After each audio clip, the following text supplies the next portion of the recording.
نحمدہ و نصلی علی رسولہ الکریم اما بعد فاعوذ باللہ من الشیطان الرجیم بسم اللہ الرحمن الرحیم اللہم صلی علی سیدنا محمد النبی الامی وعلی آلہ وبارک وسلم۔ شروع اللہ کے نام سے جو بڑا مہربان اور نہایت رحم کرنے والا ہے۔ بیس قرآنی وظائف کی طرف سے ہمارے تمام بہن بھائیوں کو السلام علیکم ورحمۃ اللہ وبرکاتہ۔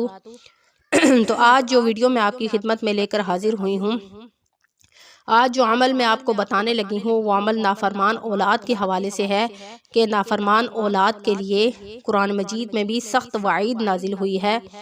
آج کل زیادہ تر لوگ اپنی اولاد کے لیے بہت زیادہ پریشان رہتے ہیں، پریشان نہیں بلکہ ہر وقت فکر مند رہتے ہیں کہ کہیں ہماری اولاد کسی غلط کام میں نہ پڑ جائے۔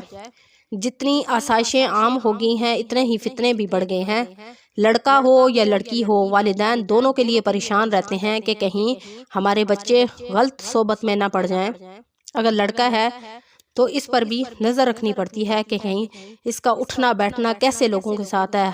ہمیشہ والدین کی کوشش ہوتی ہے کہ ہمارے بچے دیر تک باہر نہ رہیں، اچھے لوگوں کی صحبت میں رہیں، اچھی عادات کو اپنائیں۔ اسی طرح اگر کسی کی اولاد بگڑ جائے تو ان والدین کے لیے اس سے بڑی آزمائش کوئی نہیں ہوتی۔ یہ تو وہ لوگ جانتے ہیں جن پر یہ چیز بیتتی ہے یا جن کے بچے نافرمان ہو جاتے ہیں، بات بات پر والدین کے ساتھ بدسلوکی اختیار کرتے ہیں، ان کی بات نہیں مانتے، ان کے ساتھ اونچی آواز سے بات کرتے ہیں، اور جس کی وجہ سے والدین کا دل دکھتا ہے اور وہ پریشان رہتے ہیں اپنی اولاد کے لیے۔ اور کبھی بھی ایسا نہیں ہو سکتا، کوئی بھی والدین جو ہے وہ اپنی اولاد کو کبھی غلط بات نہیں کہتے، ہمیشہ ان کو اچھا ہی مشورہ دیتے ہیں، اچھی بات کہتے ہیں۔ تو ویڈیو شیئر کرنے سے پہلے میں آپ سے ریکویسٹ کرنا چاہوں گی کہ اگر آپ ہمارے چینل پر نئے ہیں یا پہلی دفعہ ہمارے چینل کو سن رہے ہیں تو ہمارے چینل کو لائک کریں، شیئر کریں، سبسکرائب کریں تاکہ ہر آنے والی ویڈیو آپ کو مل سکے۔ تو ایک بہن کا واقعہ میں آپ سے ذکر کرنا چاہوں گی کہ ان کے 2 بیٹے تھے اور 2 بیٹیاں تھیں۔ انہوں نے اپنے بچوں کو اچھی تعلیم دلوائی۔ ان کے شوہر بہت اچھی جاب کرتے تھے، اللہ کریم نے ان کو ہر چیز سے نوازا تھا، ہر آسائش دے رکھی تھی، ان کے گھر میں کسی چیز کی کمی نہ تھی۔ ان کے شوہر جو ہے وہ بہت ہی اچھے نیک انسان تھے، متقی اور پرہیزگار تھے، 5 وقت کی نماز پڑھتے تھے۔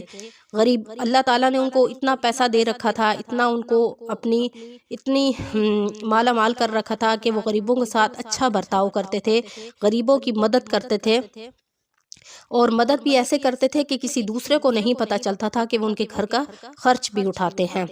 ٹائم سے انہوں نے اپنے بچوں کو اچھی تعلیم دلوا کر اپنے فرائض کو سر انجام دے دیا، یعنی وہ اپنے 3 بچوں کی شادی کر دی، اور ایک جو چھوٹا تھا، سب سے چھوٹا تھا، وہ رہ گیا تھا۔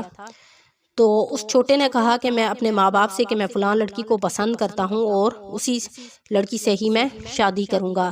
حالانکہ والدین کو پتہ تھا کہ وہ لوگ اچھے نہیں ہیں، لیکن وہ بیٹے کی ضد کی وجہ سے ماں باپ شادی کے لیے راضی ہو گئے۔ خاندان میں بہت جھگڑا بنا اس بات پہ، لیکن پھر خاندان والے بھی مجبور ہو کر رضامند ہو کر شادی میں شریک ہو گئے۔ کافی ناراضگیاں بڑھیں لیکن خیر شادی ہوگی۔ شادی کے بعد بیٹا اور اس کی بیوی ماں کے ساتھ بہت برا انہوں نے برتاؤ کرنا شروع کر دیا۔ اس کے والد صاحب جو ہیں وہ اس کی شادی سے پہلے ہی کافی ٹائم 3-4 سال پہلے وفات پا گئے تھے، اور والد کی وفات کے بعد ان کا بیٹا غلط سوسائٹی میں پڑ گیا تھا۔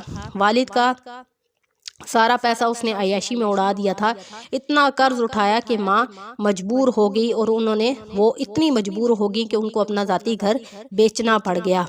اور اب وہ دونوں میاں بیوی اپنی ماں کے ساتھ بہت برا برتاؤ رکھتے تھے۔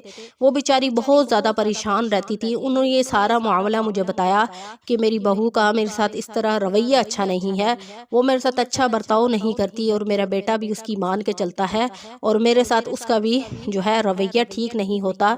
تو آپ مجھے کوئی عمل بتائیں تاکہ میں عمل کروں اور میرے بہو اور بیٹا جو ہے وہ میرے ساتھ اچھا برتاؤ کرے۔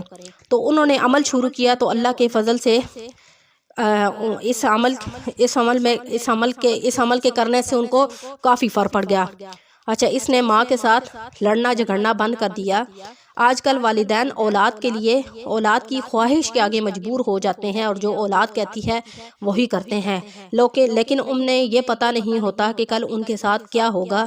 آج تو وہ اولاد کی مان لیں گے، ان کی مرضی کے مطابق ان کی شادی کر دیں گے، لیکن انہیں یہ نہیں پتا کہ ان کے ساتھ کل کیا ہوگا۔ تو میرا یہ عمل ان بہن بھائیوں کے لیے ہے جن کی اولاد نافرمان ہو گئی ہے، والدین کی بات نہیں مانتی، بات پر ان سے جھگڑا کرتی ہے اور بحث کرتی ہے، اور دوسروں کی باتوں میں آ کر والدین کی نافرمانی کرتی ہے اور ان کی بات نہیں مانتی۔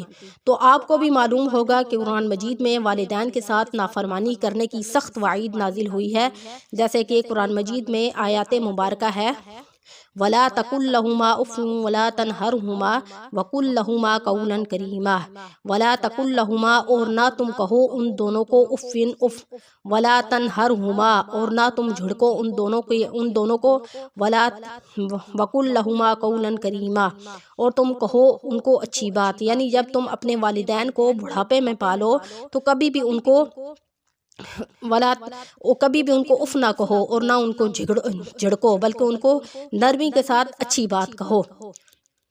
لیکن جب اولاد جوان ہو جاتی ہے تو اولاد کو ماں باپ بوجھ لگنے لگتے ہیں، اور وہ جو ہیں بچے جو ہیں وہ اپنی اولاد کے ساتھ اچھا برتاؤ نہیں کرتے۔ تو آج کا جو میرا عمل ہے وہ ان بہن بھائیوں کے لیے ہے جن کی اولاد نافرمان ہو چکی ہے، ان کی بات نہیں مانتی، ان کو اپنے والدین جو ہے وہ غلط لگتے ہیں۔ تو انشاءاللہ یہ عمل جو ہے یہ بہت پاورفل عمل ہے، بہت طاقتور عمل ہے۔ اگر آپ کامل یقین کے ساتھ اس عمل کو کریں گے تو انشاءاللہ آپ کو اس کا رزلٹ ضرور ملے گا۔ آپ اپنی اولاد کو جب آپ وظیفہ کر لیں گے تو آپ نے آخر میں دعا کرنی ہے، تو انشاءاللہ اللہ کریم اس وظیفے کی برکت سے دیکھیے گا بہت زیادہ اثر، اس وظیفے کا بہت اثر ہے۔ تو آپ نے یہ کرنی ہے کہ پہلے 5 وقت کی نماز پڑھنی ہے، پھر اس کے بعد جو ہے صبح کی نماز کے وقت، یعنی اگر کسی کا صرف باپ ہے اور ماں نہیں ہے، یا ماں ہے یا باپ نہیں ہے، ان دونوں میں سے کوئی ایک ہے اور ان کا اگر اولاد نافرمان ہوگی ہے تو وہ صبح کے وقت اس کی پیشانی پکڑ کر یا پیشانی پر ہاتھ رکھ کے، جب وہ آپ کے پاس آئیں تو وہ آپ کی یا سو رہے ہوں یا کچھ بھی کر رہے ہوں تو آپ ان کے پاس جا کر ان کی پیشانی پر ہاتھ رکھ کر 21 مرتبہ، یہ اللہ تعالیٰ کا صفاتی نام ہے، اس کو پڑھ کے دم کریں تو انشاءاللہ وہ فرما بردار ہو جائیں گے اور آپ کی بات ماننا شروع کر دیں گے۔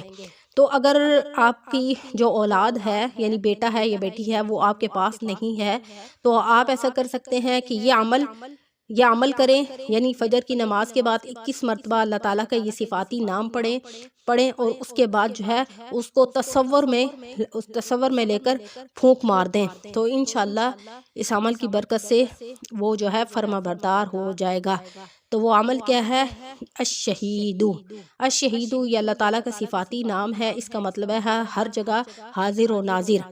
ٹھیک ہے، آپ نے کیا کرنا ہے کہ فجر کی نماز کے بعد 21 مرتبہ، یعنی جو بیٹا یا بیٹی نافرمان ہے اس کی پیشانی پر ہاتھ رکھ کر 21 مرتبہ آپ نے الشہیدو اس کو پڑھنا ہے اور اس پر پھونک مار دینی ہے۔ اور اگر اس طرح آپ نہیں کر سکتے، یعنی اگر وہ آپ کے پاس نہیں رہتا، تو آپ نے تصور میں اس کو لا کر یہ عمل 21 مرتبہ کرنا ہے اور تصور میں اس کو پھونک مار دینی ہے۔ تو انشاءاللہ اس عمل کا رزلٹ آپ کو ضرور ملے گا، اور اللہ کریم جو ہے کوئی بھی عمل آپ کریں اور اس کو اگر 2-4 دن آپ کرتے ہیں تو یہ نہیں ہے کہ آپ عمل کے دوران تنگ آ جائیں کہ اس کا کوئی رزلٹ نہیں ہوا، بلکہ رزلٹ ضرور آتا ہے، تھوڑا صبر کرنا پڑتا ہے، اور کامل یقین کے ساتھ آپ وظیفہ کریں اور اس کے کرنے کے بعد آپ انشاءاللہ دعا بھی کریں تو ضرور آپ کا وظیفہ کامیاب ہوگا۔ خلوص کے ساتھ جب آپ اللہ کریم سے مانگیں گے، گڑ گڑا کے مانگیں گے، تو اللہ کریم ایسا ہو نہیں سکتا کہ اپنے بندے کی دعا کو سنے نہیں۔ تو انشاءاللہ نیکسٹ ویڈیو کے ساتھ آپ کی خدمت میں حاضر ہوں گے۔ وآخر دعوانا ان الحمد للہ رب العالمین۔ السلام علیکم ورحمۃ اللہ وبرکاتہ۔